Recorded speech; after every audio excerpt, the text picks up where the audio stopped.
Broadcasting from the business capital of the world, this is the Podcast Business News Network. So excited to be back with Elsa Nilson. We are here to talk more about the work she does as a HSR certified professional interior redesigner, decorator, and professional organizer from Elsa's Divine Design. Welcome, Elsa herself. How are you today, sweetheart? I'm doing great. Thank you, Jill. So nice to be back to speak to you again. Same here. I think we're both in happy moods. I feel like the spring is upon us, and you're down in Georgia, correct? Yes, that's correct. Yes. Probably a lot nicer than what it is here. What's the weather today? It's nice and warm, but there is a storm coming. So I'm just so happy that we can still connect this morning. Oh my goodness. What are we going to do? This is insanity. We're excited to be here. We're going to talk more today, obviously, about the work you're doing.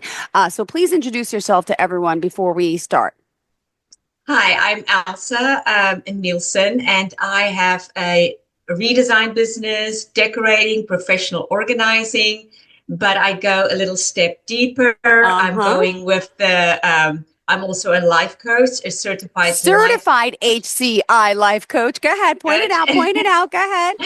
And also a health coach and also a master coach. And so I just love helping my clients really going deep and help them with that clutter inside, outside, wherever, whatever comes up for them. Oh my goodness. A woman with many accolades here. Excited. And just curious, I know when you're certified HCI life coach and HCI health coach, what is HCI just for someone like me? Curious?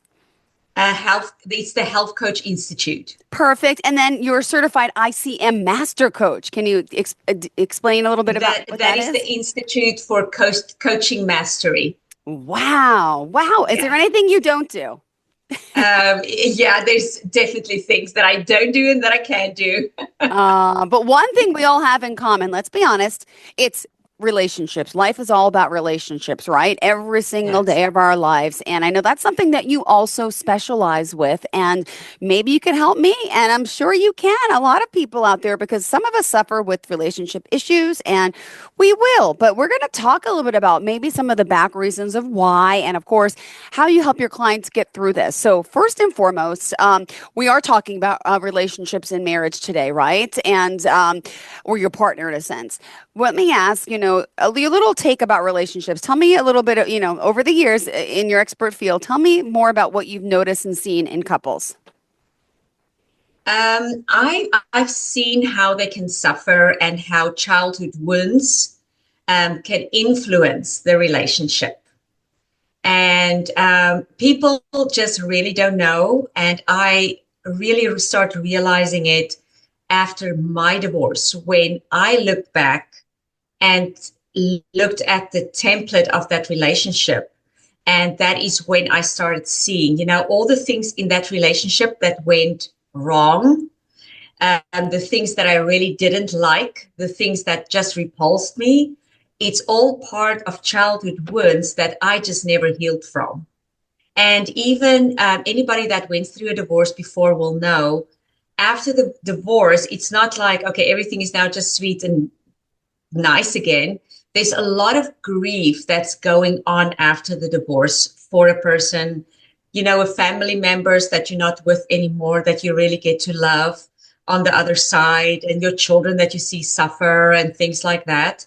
So also that part, I could see it's a part of a childhood wound that I didn't even realize I had, that I didn't get to work on, and that I didn't heal.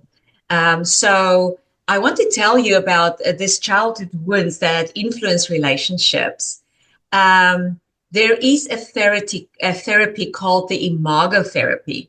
It is a relationship therapy that was created by Dr. Hendricks and Dr. Helen Hunt. And the two of them use this dialogue method that they use in their couple therapy.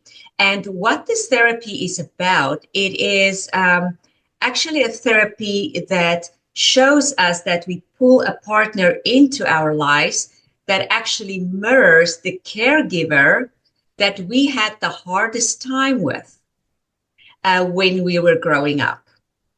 And all of that is just nature's way of helping us to heal. So, in that way, with that therapy, when we call in somebody that we really like, we really want to be in a relationship with this, we just click in the beginning, everything is going really well. It's actually the caretaker that you had the hardest time with, but you never healed that wounds, and you still want to heal that wounds. Unconsciously, you still want to heal that wound. So now you are inviting this person into your life. And what is amazing is that it's just part of the psyche that try to help you to completely heal and grow more complete as well. Wow. Okay, so hold on. Let me just get this straight because I'm obviously as a human being, I'm listening to your speaking. I'm thinking I had a lot of serious childhood trauma with my parents never getting along, very jealous father, very horrible. And I'm here at 47 still single, thinking I'm over this and I can learn to trust, but I have an issue with this. So I know I have childhood wounds. And I felt like over the years I kept attracting someone that wasn't right for me. They were kind of everything my father was, the jealousy, the this and that. And now all of a sudden I meet someone recently. And again, it's like, I'm so scared to let someone in. So is this kind of what Mhm. you're saying? And is it eventually will you attract that right person? Can you just explain, what happens in your mind and how you let people in? But I feel like this one might be different. Yes, the truth is that is part of nature unconsciously helping you to try to heal. Mm. So actually, that is not a wrong partner. It is a good partner. And that partner is actually going to be the one that's going to help you to heal. But of course, because he's so different from you, he's also not going to be able just to, from the beginning, just give you what you need and what you want from him most. But if you both understand that a relationship is not only about feeling good and get your own needs met, but it's actually about your own soul and your own recovering of your soul. If you both Wow. understand that and you can support each other through that things when a trigger comes up, and you understand that is just a childhood wound and I am the partner of this person. So then you can really help each other to really deeply heal. Can you imagine what a gift that must be? Oh my goodness, it's beautiful. I just got goosebumps. Really? Really? Yes. Well, how do you, what is a practical way that you can find, when are you in a relationship with someone that is really available to you? How do you, know, and how do you kind of regulate the nervous system in a positive way and not run and get fearful? Oh, yes. Yes. That's a very good question. So, with the imago therapy, relationship therapy way, how you do it, and that's a very good method. My husband and I use this a lot when we do couple counseling together. Very first thing what you do is you take a pause. When you are in this deep discussion, it's getting flared up, or one gets too excited, or you start raising your voice, the best thing is to do is to just take a pause. So just tell your partner, it doesn't seem like this is a good time to talk about this. I need a pause. I'm going to go to the gym for 2 hours and I'll be back and we can discuss this. Yeah. Or I'm going to make quickly a meal, a dinner. It's time we both are hungry. And when we sit down with our dinner, we can discuss this. Now, when I say take a pause, I mean a pause, but you give a Yeah. timeline. Give Okay. an hour and a half, give 2 hours, but come back to it. If you don't say a day, 2, 3 days, 10 days, and just sweep it under the rug, that is not going to help. That is just going into an avoidance pattern. That is not giving a pause. Then the second thing I would say, while you're doing the pause, what you need to do is to take responsibility for yourself. The things that you said wrong, take responsibility for your own mind, take responsibility for your own nervous system, for your own emotions. Don't just going up in your head in that time while you're pausing and start blaming your partner for everything that you think he said wrong. Yeah. But take the time, think about your own self, take responsibility for that. And then after the pause, when you come back, that is when you're going to start the clearing process, when you're in that conversation with your partner or your husband or your wife. And how that's going to go, I'm just going to give you an example. Sure. Because it's always going to be a dialogue. And in the beginning, it's going to be hard for you. But in time, because it's kind of going to feel really not normal, but in time, the more you do this dialogues, it's just so easy and it keeps your nervous system so down. Okay. It will go something like this. I will tell my husband, honey, when you really got upset today, why were you really upset? Yeah. And he would go, I came from work, you came from work, and I was watching TV, and you said that I never do nothing around the house. And that really hurt me. And then I will go, okay, so what I hear you say is that when you came back very tired, sitting in front of the TV, I said that you never do nothing around the house. Is that correct? And then he would say, yes, you heard correct. That's what I said. And then it will be my turn to apologize because now I know the information is correct. So, and then I will say, I am so sorry. I really didn't mean that. I know you do a lot around the house. Mm-hmm. What made me upset is because we both came from work. We both were tired. And you saw that I was still cooking and cleaning the kitchen and had to do a bundle of laundry. And you just went and sat in front of the TV and you didn't even ask me if you could help me. So that really upset me. So then we'll go back to him. He will ask the same question, like, did I hear correctly that you said this and this? I can listen carefully because sometimes they don't hear correct. And then you have to, just say it again so that they can get it. And then you get to the place, yes, that's what you. And then it's his time to apologize.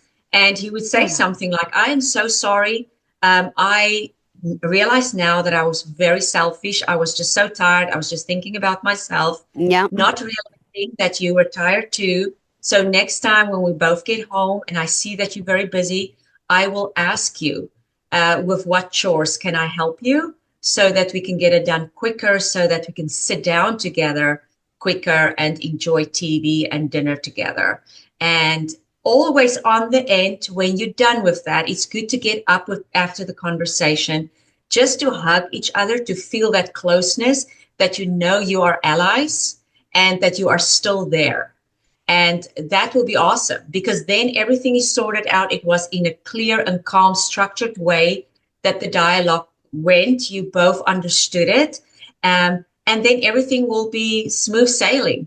But just until the new activating force comes in again.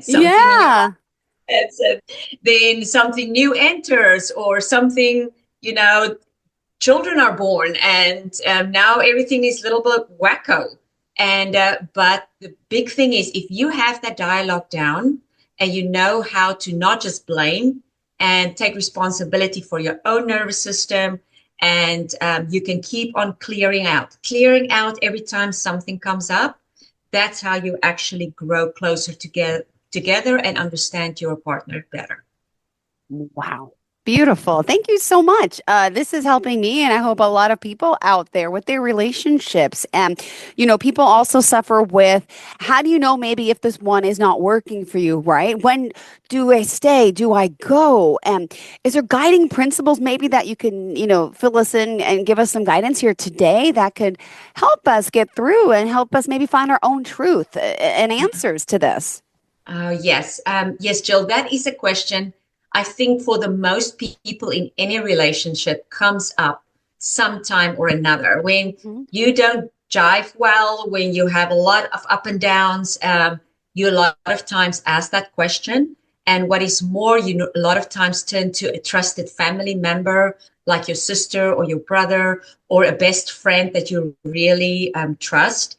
And you even ask them, this is coming up in this relationship. What is your advice? Do you think I should go or should I stay?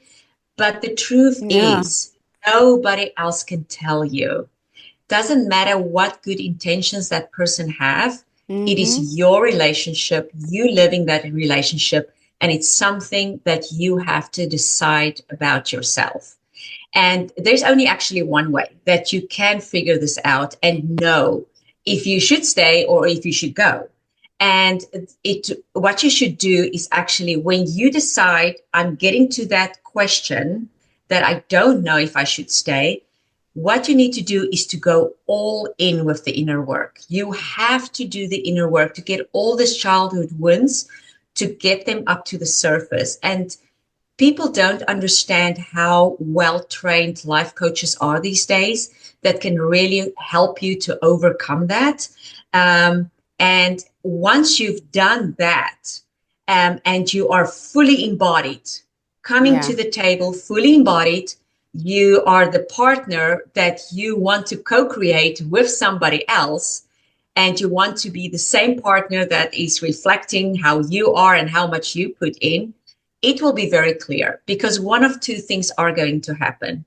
Or the partner or your husband or wife is going to rise to the occasion, and they're also going to put in the work, and because they love you, they see how you change, and they will just follow. Or you will just see this is clearly not a match. This person is not putting anything, he's not doing the work, or she's not doing the work, and they think all the fault is with me. They have nothing wrong. And then you will clearly know. So that little shift of just putting all the inner work in, show up fully embodied to be that partner, and that guy or girl is still not showing up, you will clearly know. Oh, wow. Wow. Thank you for all this. And we want to talk about more tips too that you have for us in relationships. And, but again, for these people who are willing to do the work, we do have to commit. You do have to work at it. And it's good to be working together, right? Yes. And so, That's for sure. By the way, how long have you been married for? 13 years. My second marriage, 13 years. Yes. And so let me just ask, I know you did share your experience in the past. Do you think if you had the knowledge and with all this earlier, that could have saved your old marriage? Like, do you think if people really have these skills, it can change everything? It can change. Yeah, it changed everything. It changed everything. And it doesn't even matter what route you and your partner decide to take. If you decide to use coaches or psychologists or psychotherapists or counselors, it doesn't really matter, but they all are trained to help you to get there. And I didn't have the tools, and we didn't look for help. So it made a huge difference. Now I have the tools, so now I stay on my toes. Beautiful. Wow. All right. What other tips and tricks do you have for us? Okay. So always, both of you have to put the inner work in, and you have to think everything in your relationship on the long term. Never think on the short term. Talk about each other of what do you want to achieve in life? Do you want to have children? How many children? Are you going to stay home, or do you want to keep on working on your career? Get to a place where you understand where you want to live. Everything that it coincide one with another, but talk about it on the long term. Don't just think, okay, maybe in 2 years I'll figure out if you want some kids. No, you have to, because then you're not totally invested. Yeah. So you have to think on the long term. Another thing that you need to do is to never stop courting each other. It doesn't matter if you're engaged or you live together or you're married. That thing is not supposed to stop. Keep on going out on date nights. Learn each other's love languages. And if you know your partner's love language, act on it. It doesn't help me, for example. I know my husband's is acts of service. If I knew that, but I didn't act on that, it's not going to help at all. And acts of service is not only, the little things you do here and there. Look for spaces. If he's busy installing a dishwasher, although I don't know how to do it, stand around, see where he's asking you, pass me the screwdriver or whatever, but be part of him, be there to be of service, because that makes him feel like he have a teammate. That is very, very important. Also doing things together. Yeah. Find something that you have common interest in. Me and my husband loves playing tennis, and we support each other when we have matches with the guys or the girls. But when there's mixed double seasons, we play together. And that is incredible how you build an intimate relationship when you do things like that together. Beautifully said. Thank you so much. And let me ask, do you see any patterns that can unfortunately destroy relationships or rather quickly? Is there something Oh, maybe you want to give a little heads up to today?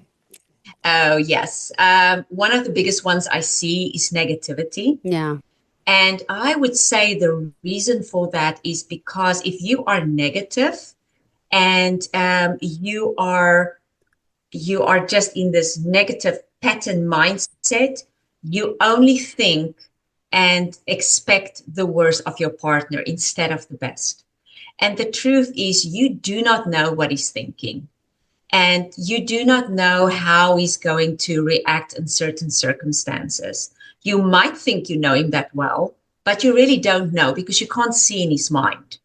And the truth is, you should rather do it with good conversation, which, by the way, is one of the tips as well. Yeah. Good creative conversation, asking questions with a lot of curiosity. That way, he can actually tell you how he feels, what he thinks, and you don't assume nothing. And that way, you actually get to know your partner much better.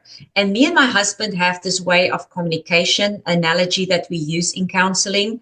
We use the utensils, and you always consistently think about how are you speaking to your spouse? How are you speaking to your partner? Am I using something like a fork? And I'm just keep on stabbing him with every word that comes out of my mouth? Or am I like a knife that's slashing him down and trying to demean him and tell him how bad he is? Or am I Mm-hmm. actually like a spoon, thinking Uh, about soft served ice cream, soft round edges? And in that way, I actually speak with him, to him with respect and love and understanding and patience.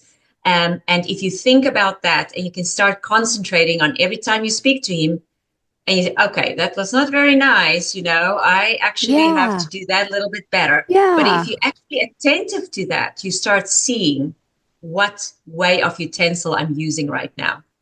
Wow. Amazing. Thank you for that because I think a lot of us suffer so much. And Mm. sometimes things do start destroying things, and we have to be aware of our action and also take accountability, which sometimes we don't, No. and maybe, there's these patterns, right? And maybe we should be more aware of what type of patterns are affecting, I guess, should I say, what are some hard patterns to be around with? Yes, there are definitely two hard patterns to be around with. And the Okay. one is actually kind of just the opposite of the other one. That's how much people are different. Okay. And the first one is definitely the person that actually, when you're in a conversation, it gets heated and it starts going a little bit warmier between the two people.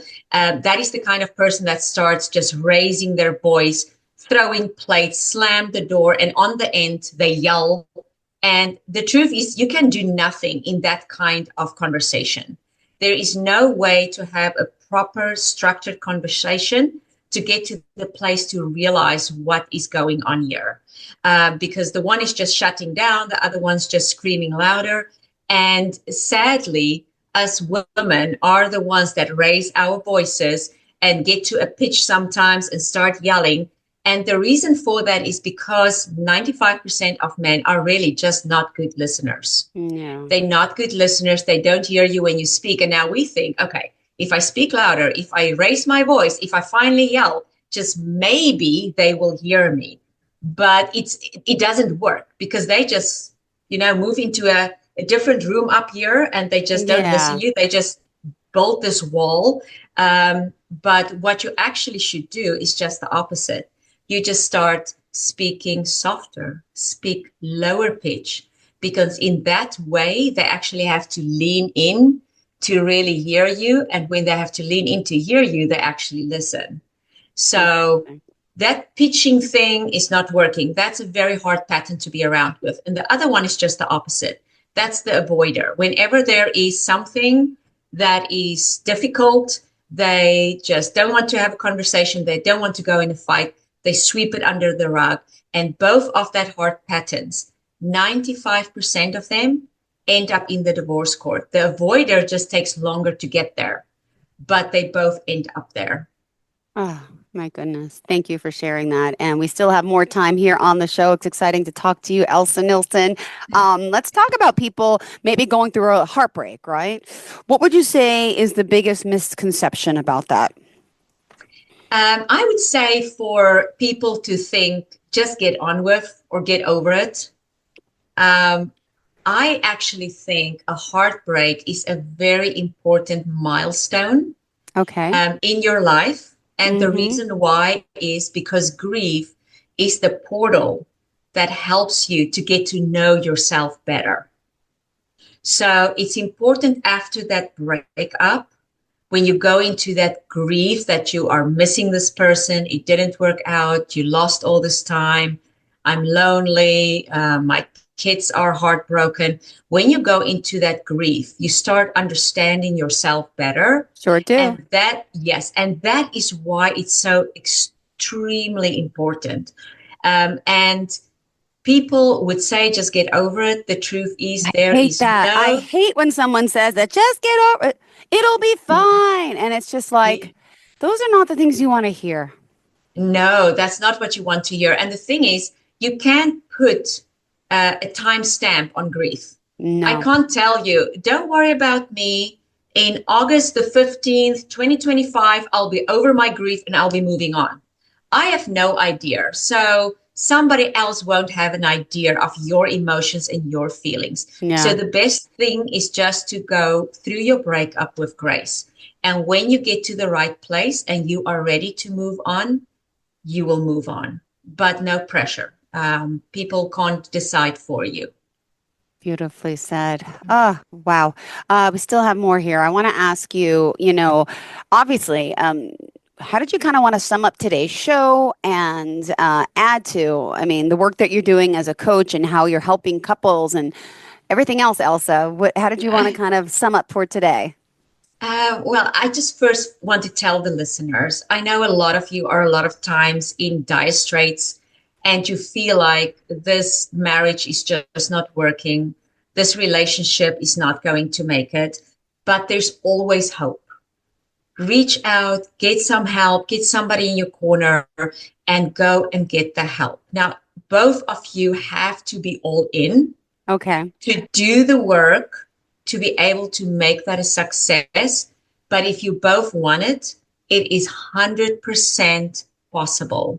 It is not something also that you can say to your partner, okay, we've tried everything. I'll still go with this coach. And if that doesn't work, I'm just going to mark the box. I've done everything I can. I'm done with this. You can't just have that thinking. You have to get all in and work hard, but it's totally possible to be able to save your marriage.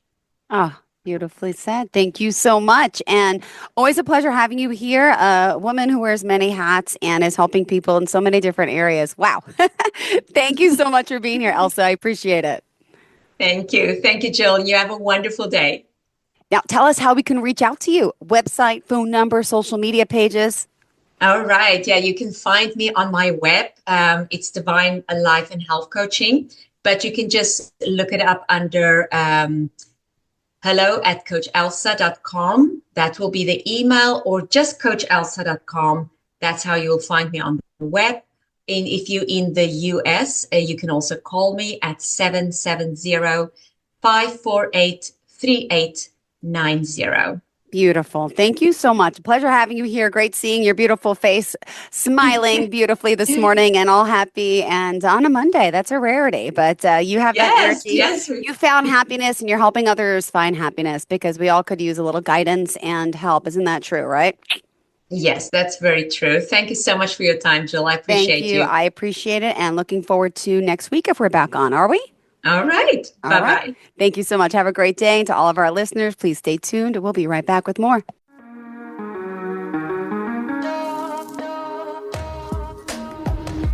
Broadcasting from the business capital of the world, this is the Podcast Business News Network.